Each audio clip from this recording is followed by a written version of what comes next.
Untuk membantu pengembangan channel ini, jangan lupa like, subscribe, dan share.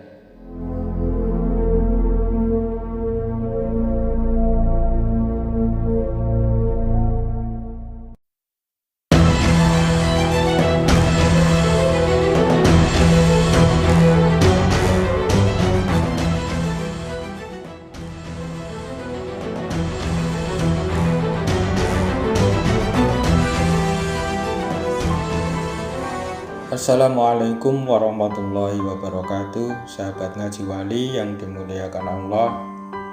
Dalam episode ke-13 dari tafsir Suluk Linglung ini, kita akan membahas pupuh durmo, yaitu yang terdapat di dalam bait yang ketiga dan keempat. Bait ini menceritakan tentang perintah Sunan Bonang kepada Sunan Kalijogo untuk menunaikan ibadah haji ke Mekah. Monggo langsung saja kita mulai. Bait yang ketiga. Pan anderu sumungkem angras podo ngandika sang ayogi jebeng wuruhanira yen sira nyuwun wikan kang sifat hidayatullah munggah kajiyo mring Mekah margo suci. Artinya, Sunan Kalijogo berlutut mencium kaki Sunan Bonang. Berkata sang guru Sunan Bonang, "Anakku, ketahuilah olehmu, bila kau ingin mendapatkan kepandaian yang bersifat hidayatullah, naiklah haji menuju Mekah dengan hati yang tulus dan suci." Dalam bait ini Sunan Bonang mengatakan kepada Sunan Kalijogo, jika Sunan Kalijogo ingin memperoleh ilmu tentang petunjuk dari Allah, maka Sunan Kalijogo harus pergi ke Mekah. Dan Sunan Kalijogo harus menunaikan ibadah haji. Sahabat ngaji wali, Mekah adalah pusatnya Islam. Di tempat ini terdapat banyak ulama yang memiliki ilmu agama yang sangat luas. Itulah alasan mengapa Sunan Bonang memerintahkan kepada Sunan Kalijogo untuk pergi ke Mekah untuk menunaikan ibadah haji. Di samping itu, Sunan Bonang berharap agar Sunan Kalijogo mengenal ulama-ulama di Mekah, sehingga Sunan Kalijogo bisa menimba ilmu dari para ulama tersebut. Karena untuk memperoleh ilmu tentang hidayatullah, tentu harus belajar dari para ahlinya, dan para ahli ilmu tersebut saat itu berada di Mekah. Dan menunaikan ibadah haji serta menuntut ilmu itu harus dilakukan dengan keikhlasan, sebab tanpa keikhlasan tujuan menunaikan ibadah haji untuk mendapatkan haji yang mabrur tidak akan dicapai juga. Demikian juga dengan menuntut ilmu. Kalau ingin mendapatkan ilmu yang bermanfaat, maka semuanya harus dilakukan dengan cara yang ikhlas.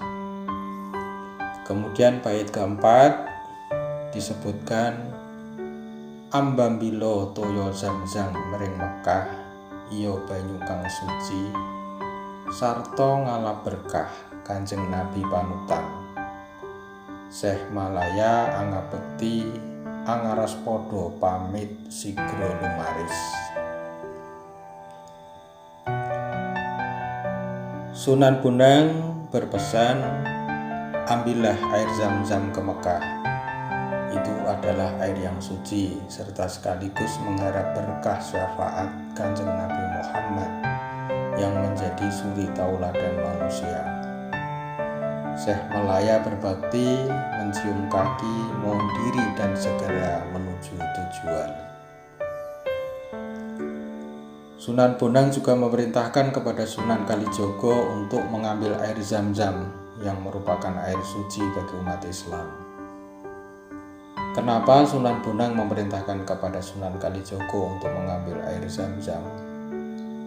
Ternyata air Zam-Zam memiliki khasiat yang sangat luar biasa, di mana dengan meminumnya maka Allah akan mengabulkan permintaannya, baik permintaan yang bersifat ukhrawiyah maupun permintaan yang bersifat duniawiyah. Seperti yang disebutkan dalam sebuah hadis, An Jabir qala sami'tu Rasulullahi yaqulu ma'u zamzama lima syuriba lahu. Dari Jabir berkata, saya mendengar Rasulullah bersabda, air Zam-Zam itu mengandung niat orang-orang yang meminumnya. Hadis ini menunjukkan dengan jelas tentang khasiat air Zam-Zam dan keutamaannya yang tidak dimiliki oleh air-air lainnya, yaitu ketika minum air Zam-Zam tergantung pada niat peminumnya, baik untuk kebutuhan dunia ataupun untuk kebutuhan akhirat. Maka barang siapa yang meminum air Zam-Zam dengan niat yang tulus, maka Allah akan mengabulkannya. Menyadari akan hal itu, banyak sekali para ulama salaf yang minum air Zam-Zam dengan menghadirkan beragam niat, karena mereka tahu betul bahwa doa saat minum air Zam-Zam adalah mustajab, sebagaimana yang dikabarkan oleh Nabi Muhammad SAW seperti yang tersebut di hadis di atas tadi. Selain itu, Sunan Bonang juga memerintahkan agar Sunan Kalijogo untuk ngalap barokah di tanah suci Mekah dari Nabi Muhammad, yang merupakan panutan bagi umat Islam di seluruh dunia. Ngalap barokah adalah istilah yang sangat populer di kalangan masyarakat Jawa, yang memiliki arti mengambil atau ngalap barokah, atau dalam bahasa Arab biasa disebut sebagai tabaruk. Tabaruk ini juga sering dilakukan oleh para sahabat Rasulullah dan para ulama. Pada masa Nabi Muhammad SAW, para sahabat meyakini bahwa rumah yang pernah dimasuki Rasulullah, maka rumah itu menyimpan keberkahan, sehingga banyak yang bertabaruk kepadanya. Ibnu Qusaid dan Al-Utbi dalam kitab Tobaqot yang disusun oleh Ibnu Sa'ad mengatakan bahwa para sahabat Nabi pada saat memasuki Masjid Nabawi mengusapkan tangan pada mimbar Rasulullah yang berdekatan dengan makam beliau, dengan maksud untuk bertabaruk atau ngalap barokah dan bertawasul. Mereka kemudian menghadap ke kiblat lalu berdoa. Dalam Tobaqot ini, Ibnu Sa'ad Abdurrahman bin Abdul Qadir juga mengatakan bahwa ia melihat Abdullah bin Umar Ibnul Khattab bertabaruk dengan mengusapkan tangannya pada tembok tempat duduk Rasulullah yang berada di mimbar beliau, kemudian mengusapkan tangan itu pada wajahnya. Dalam riwayat lain, Abdurrahman mengatakan bahwa Abdullah bin Umar juga mengusapkan tangannya pada bagian mimbar yang dahulu sering dipegang oleh Rasulullah SAW. Aun bin Abi Juhaifah menceritakan dari ayahnya, para sahabat yang bertabaruk dengan air sisa wudhu Rasulullah SAW, seperti hadis yang tersebut di bawah ini, yang artinya,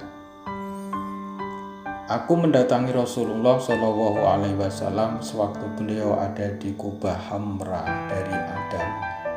Aku juga melihat Bilal membawa air bekas wudhu Rasulullah dan orang-orang berebut mendapatkannya. Orang yang mendapatkannya, air bekas wudhu itu mengusapkannya ke tubuhnya, sedangkan yang tidak mendapatkannya mengambil dari tangan temannya yang basah. Demikian tersebut di dalam hadis riwayat Bukhari, Muslim, dan Ahmad. Sahabat Ngaji Wali yang dimuliakan Allah, saya kira untuk episode yang ke-13 ini kita cukupkan sekian, dan insya Allah kita akan membahas